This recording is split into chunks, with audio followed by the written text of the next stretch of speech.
The Nirala TV. तो कैसे हो दोस्तों, उम्मीद करते हैं आप सब बढ़िया होंगे। तो दोस्तों आज बात करते हैं पेगासस वाले मुद्दे पर। दोस्तों आप सब जान चुके हैं कि क्या मामला है, क्यों इतना चर्चित है। आपको बता दें दोस्तों, मामला इतना गंभीर है कि किसी भी देश की राष्ट्रीय सुरक्षा को इससे खतरा पैदा हो सकता है।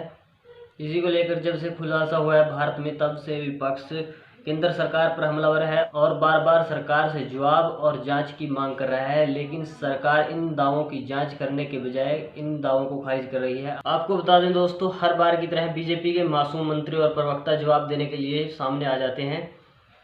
मासूम इसलिए कि काम काज के लिए तो मंत्री नहीं है, वो केवल उल्टे सीधे जवाब देने के लिए बनाए गए हैं, यानी वो अपने मालिक के आगे बेबस हैं। लेकिन ये सब भारत में ही है, ऐसा फ्रांस में नहीं है। फ्रांस सरकार ने अपने देश में इस मामले को लेकर जांच के आदेश दे दिए हैं ताकि सच सामने आ सके। फ्रांस को लेकर जो खबर आई है दोस्तों, आपको पढ़कर सुना देता हूँ। दरअसल फ्रांस ने पेगासस सॉफ्टवेयर से कथित जासूसी की जांच करने के आदेश दे दिए। बता दें कि इजरायली कंपनी के सॉफ्टवेयर से भारत में भी 300 सत्यापित मोबाइल नंबरों की जासूसी होने का दावा किया गया है। आपको बता दें दोस्तों, इजरायली कंपनी एनएसओ ने पेगासस को विकसित करने के बाद विभिन्न देशों की सरकारों को बेचना शुरू किया। 2013 में सालाना $4 करोड़ कमाने वाली इस कंपनी की कमाई 2015 तक करीब 4 गुना बढ़ गई, यानी $15.5 करोड़ हो गए। सॉफ्टवेयर काफ़ी महंगा माना जाता है, इसलिए सामान्य संगठन और संस्थान इसे नहीं खरीद पाते, इसलिए सरकार या सरकारी एजेंसियां ही इसे खरीद पाती हैं। लेकिन भारत में जब इसका खुलासा हुआ तब सरकार इन सब दावों को, इन सब आरोपों को खारिज कर रही है। यह एक ऐसा सॉफ्टवेयर है कि यूजर के मैसेज भी पढ़ता है, फ़ोन कॉल ट्रैक करता है, विभिन्न ऐप और उनमें उपयोग हुई जानकारी चुराता है, लोकेशन डाटा, वीडियो कैमरे का इस्तेमाल, फ़ोन के साथ इस्तेमाल, माइक्रोफोन से आवाज़ रिकॉर्ड करता है। एंटीवायरस बनाने वाली कंपनी कैस्परस्की के अनुसार Pegasus SMS, browsing history, contact और ईमेल को तो देखता ही है, लेकिन फ़ोन से स्क्रीनशॉट भी ले लेता है। यह गलत फ़ोन में इंस्टॉल हो जाए तो खुद को नष्ट भी कर लेता है। इसे स्मार्ट स्पाईवेयर भी कहा गया है, क्योंकि यह हालात के अनुसार जासूसी के लिए नए तरीके अपनाता है। पेगासस सॉफ्टवेयर से दुनिया भर में नामचीन लोगों की जासूसी के मामले में फ्रांस सरकार ने बड़ा फैसला लिया है। इसी मामले को लेकर अब कांग्रेस पार्टी ने एक और दावा किया है। कांग्रेस ने बीजेपी पर हमला बोलते हुए कहा कि भाजपा ने लोकतंत्र का अपहरण किया। कांग्रेस ने भाजपा पर बड़ा आरोप लगाया है। दोस्तों, कर्नाटका की कांग्रेस जेडीएस सरकार गिराने में पेगासस सॉफ्टवेयर के इस्तेमाल करने के आरोप लगाते हुए कांग्रेस की क्या गृह मंत्री को पद पर रहने का अधिकार है। कांग्रेस प्रवक्ता रणदीप सुरजेवाला ने कहा कि मोदी सरकार ने ऑपरेशन कमल के माध्यम से लोकतंत्र का अपहरण और प्रजातंत्र का चीरहरण किया है। उन्होंने कहा कि इसका क्रोनोलॉजी ये है कि चुनी हुई सरकार की खरीद फरोख्त करने में पेगासस सॉफ्टवेयर का इस्तेमाल किया गया ताकि कांग्रेस की सरकार गिराई जा सके।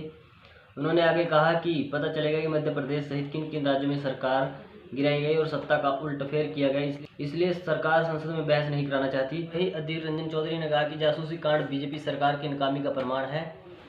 यह साबित करता है कि लोकतंत्र को आज बीजेपी पार्टी ने जासूसी तंत्र में तब्दील कर दिया।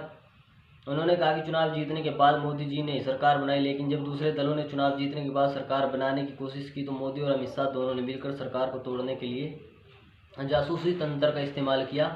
उन्होंने कहा कि ये न्यू इंडिया है। अब दोस्तों आपको बता दें, इस पूरे मामले में जिन विपक्षी नेताओं के नाम सामने आए हैं उनमें कांग्रेस पार्टी के पूर्व अध्यक्ष राहुल गांधी का नाम भी शामिल है।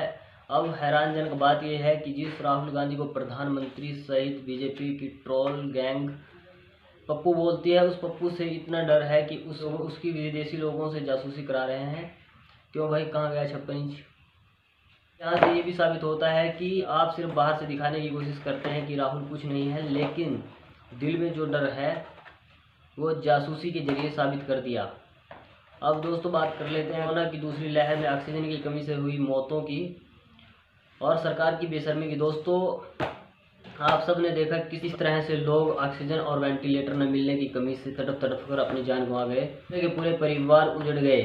इसी पर जब आज राज्यसभा में विपक्ष ने सरकार से सवाल किया तो इस बेशर्म सरकार के मासूम मंत्री ने जवाब दिया कि ऑक्सीजन की कमी से कोई मौत नहीं हुई। दरअसल कांग्रेस सांसद केसी वेणुगोपाल ने राज्यसभा में ऑक्सीजन की कमी से होने वाली मौतों को लेकर सवाल किया था। इस पर स्वास्थ्य मंत्रालय की ओर से जवाब देते हुए बताया गया कि दूसरी लहर में ऑक्सीजन की कमी से कमी के कारण किसी की मौत नहीं हुई। राज्यसभा में सरकार ने बताया कि कोरोना से होने वाली मौतों की जानकारी नियमित आधार पर राज्य और केंद्र शासित प्रदेश केंद्रीय स्वास्थ्य मंत्रालय देते हैं, लेकिन किसी भी राज्य या केंद्र शासित प्रदेश ने ऑक्सीजन की कमी से होने वाली मौतों को लेकर स्वास्थ्य मंत्रालय को जानकारी नहीं दी। दोस्तों, सरकार अपनी नाकामी छुपाने के लिए हर मुद्दे पर इसी तरह से झूठ बोलती है और पलट जाती है, जो कि इस सरकार की सबसे बड़ी उपलब्धि है। इसीलिए शाबाश के हकदार है ये बेशर्म सरकार। द निराला टीवी में आज इतना ही। मिलते हैं किसी बड़े मुद्दे के साथ। खबर को लाइक शेयर कमेंट जरूर करें, चैनल को सब्सक्राइब करें। धन्यवाद।